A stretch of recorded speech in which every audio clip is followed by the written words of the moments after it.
Então, boa noite a todos, né? É um prazer estar aqui novamente nessa fase tão importante, né, que é o estudo mediúnico na vida de vocês, e que eu possa contribuir de alguma forma, que Deus me permita essa noite contribuir de alguma forma nessa jornada. Voltando, né? Então, o assunto dessa noite, né, o último, né, porque essa é a última reunião deste ano, é a identificação dos fluidos, percepção e análise. Então, como vocês já devem ter estudado, né, nós estamos mergulhados em uma atmosfera fluídica, da qual nós absorvemos automaticamente energias que metabolizamos, dando-lhes características particulares, né? Então, nós somos seres de natureza ternária, né? Ou seja, nós temos o nosso espírito, nós somos espírito, né? Temos o nosso corpo espiritual, que é o perispírito, e estamos, né, aqui nesse momento com um corpo carnal, um corpo físico. O nosso corpo físico, né, ele é animado pelo fluido vital, que nos diferencia da matéria inerte. E já o nosso perispírito, na verdade, ele é constituído de energias, né, e de fluidos, através de um processo de absorção e metabolização, né, dessas energias e fluidos através dos nossos centros de energias, né, os chamados chakras, né, os tão conhecidos chakras. De conformidade com o nosso estado, né, de maior ou menor vibração, equilíbrio físico e espiritual, nós vamos emitir o que nós chamamos de atmosfera psíquica, que é o conjunto de vibrações características da qualidade dos nossos pensamentos e sentimentos, né? Então, através da nossa vibração, seja ela a maior ou a menor, eu vou eu vou desenvolver a minha atmosfera psíquica, né? Através dessas minhas vibrações. André Luiz, no livro Mecanismo da Mediunidade, ele fala, né, sobre o hálito mental. Ele explica, na verdade, essa questão da atmosfera psíquica e ele fala, ele intitula, né, vamos dizer assim, como um hálito mental. Então, articulando ao redor de si mesma as radiações das energias funcionais das agregações celulares do campo físico ou psicossomático, a alma encarnada ou desencarnada está envolvida na própria aura ou túnica de forças eletromagnéticas, em cuja tessitura circulam as radiações que lhes são peculiares. Contém elas as essências e imagens que lhes configura os desejos do mundo íntimo, em processo espontâneo de autoexteriorização, atuando sobre os que com elas se afinem e recolhendo a atuação dos simpáticos, né? Então, o que o André Luiz vem nos falar? Justamente sobre essa questão da atmosfera psíquica, que todos nós, encarnados ou desencarnados, através dessas vibrações que nós já falamos, vamos desenvolver essa aura ou túnica, né, de forças eletromagnéticas. E nós vamos exteriorizar essas energias, né, essas vibrações, e, na verdade, trazer, né, ou então influenciar, ou então todos aqueles que estão à nossa volta serão contaminados, entre aspas, por essas energias, né? E aí, uma coisa que ele fala que é muito interessante, que ele fala dos pensamentos formas, né, que nós desenvolvemos. E até aí tudo bem, né? Porque todos nós temos o nosso livre-arbítrio e aí nós podemos pensar, agir, né, da forma como nós quisermos, né? Porém, nós não podemos esquecer que nós não vivemos isolados, graças a Deus, né? Agimos e reagimos uns sobre os outros. Essa ação se subordina à lei de afinidade, ou seja, todos nós estamos subordinados a essa lei, segundo a qual nós atraímos os nossos semelhantes. Né? Então, de acordo com as minhas vibrações, com aquilo que eu penso, as minhas ações e sentimentos, eu vou atrair para junto de mim, e aí na questão mediúnica, né? Isso aí é muito importante, a gente estar sempre vigilante, porque eu vou atrair para perto de mim aqueles que estão afins com aquilo que eu penso, sinto e faço.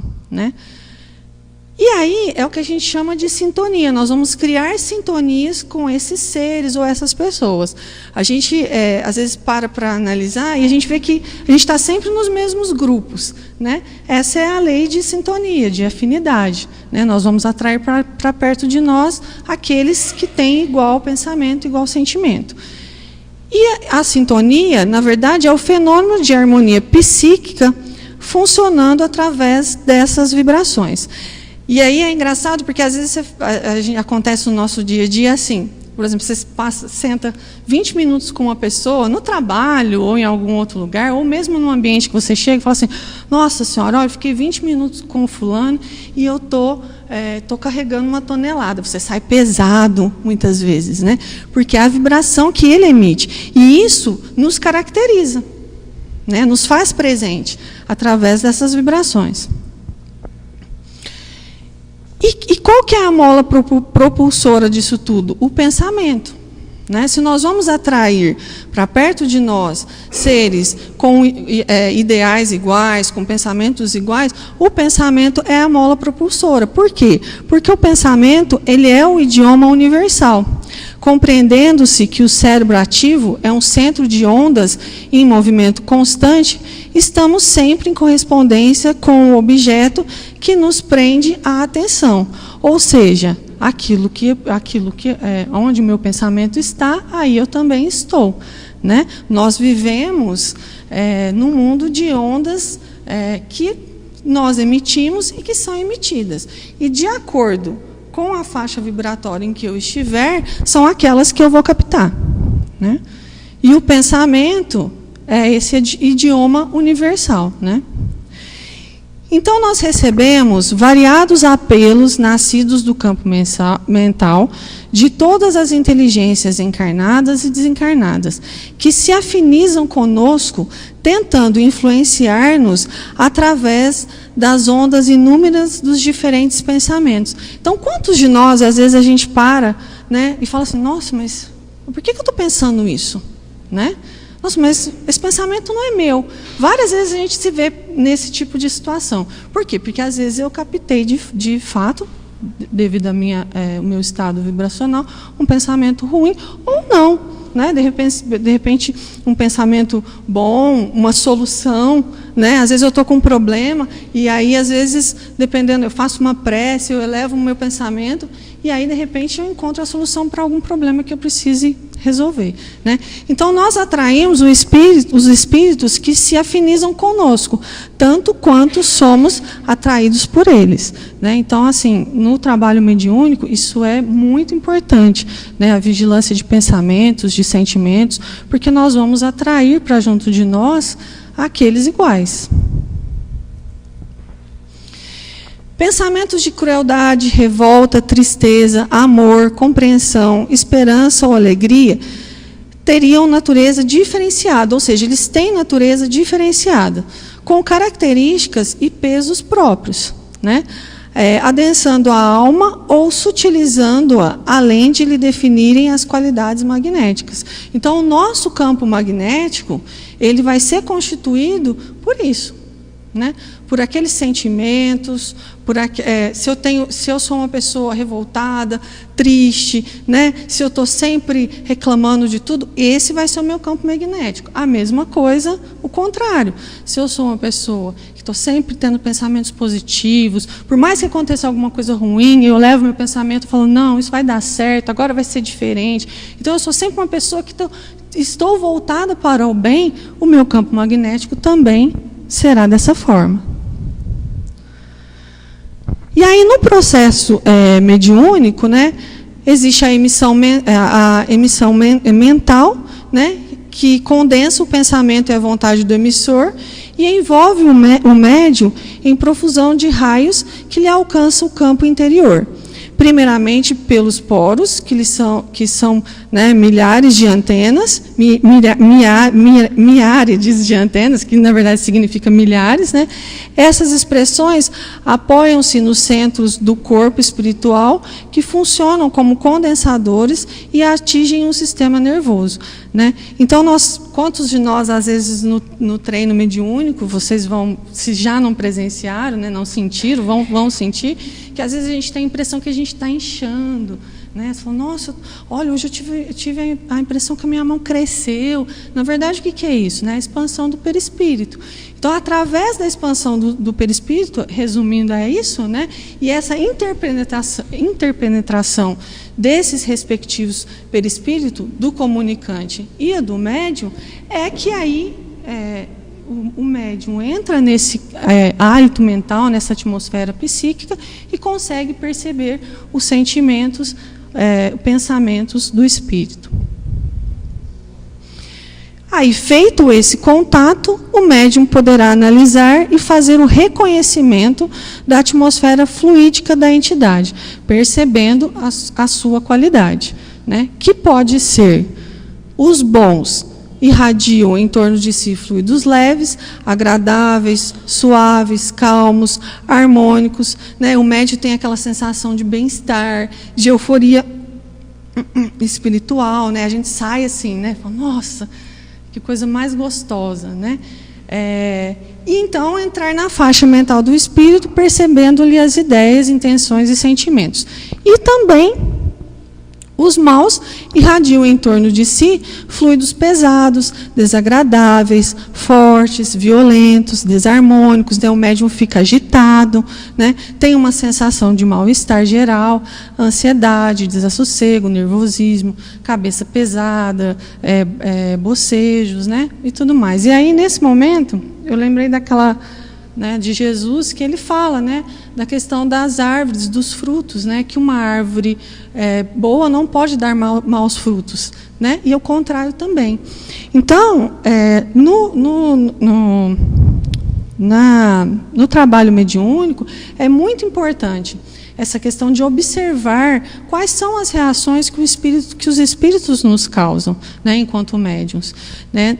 Pode ter uma mensagem linda, maravilhosa, né? Se ela não tiver conteúdo, ou se as vibrações que o espírito me passou são de ansiedade, de nervosismo, opa, já é um alerta, né? Nós temos que ficar alertas. Então, esse, na verdade, é um termômetro do qual nós podemos, é uma ferramenta da qual nós podemos fazer uso aí para avaliar, né? Para buscar um aperfeiçoamento mediúnico, né?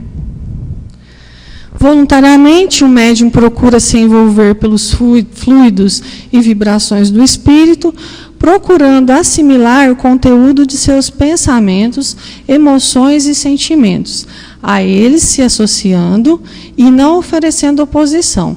No processo de absorção fluídica, o médium atrai para si a corrente fluídica, ampliando sua receptividade, né?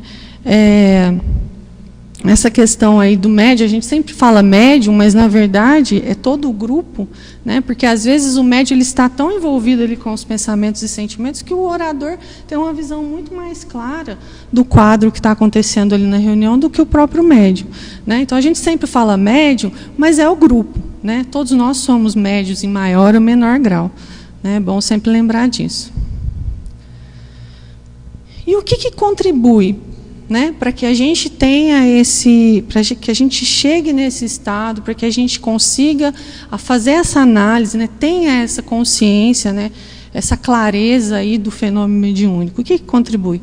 A disciplina, né, a preparação do grupo para o trabalho, estado de concentração, né, a prece. Vocês já devem ter estudado sobre essa questão dos benefícios da prece, né, a conduta do médium fora do centro, né, a questão da disciplina, né, o preparar para o trabalho é muito importante, né, tentar no dia procurar ter um dia mais calmo, né?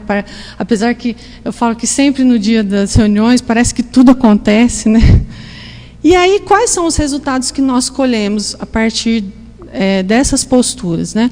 O médium se torna mais receptivo e sensível às influenciações e as influências, né? As influenciações do trabalho e as percepções do mundo espiritual.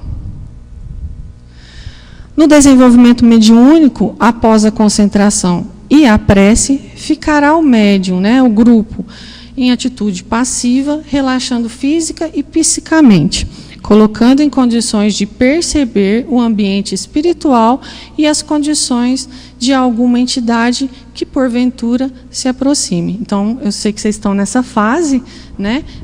Na verdade, é um exercício, a mediunidade é um exercício, por isso que tem o Coen, nós vamos desenvolvendo, passando por todas essas fases, e aí nós vamos desenvolvendo, e depois isso passa a ser automático no trabalho, né? E aí, então, qual que é a postura, né? A postura de atitude passiva, de relaxamento, né? De objetivo, né? Estar com os pensamentos no objetivo que o grupo pretende alcançar, né? Para que nós tenhamos aí uma condição de análise ao chegar o espírito que pretende aí se comunicar, ou mesmo nessa fase de treinamento, que, na verdade, está nos auxiliando a desenvolver tudo isso. Era isso. Obrigada e que Jesus os ampare sempre. Eu espero que eu tenha contribuído aí de alguma forma.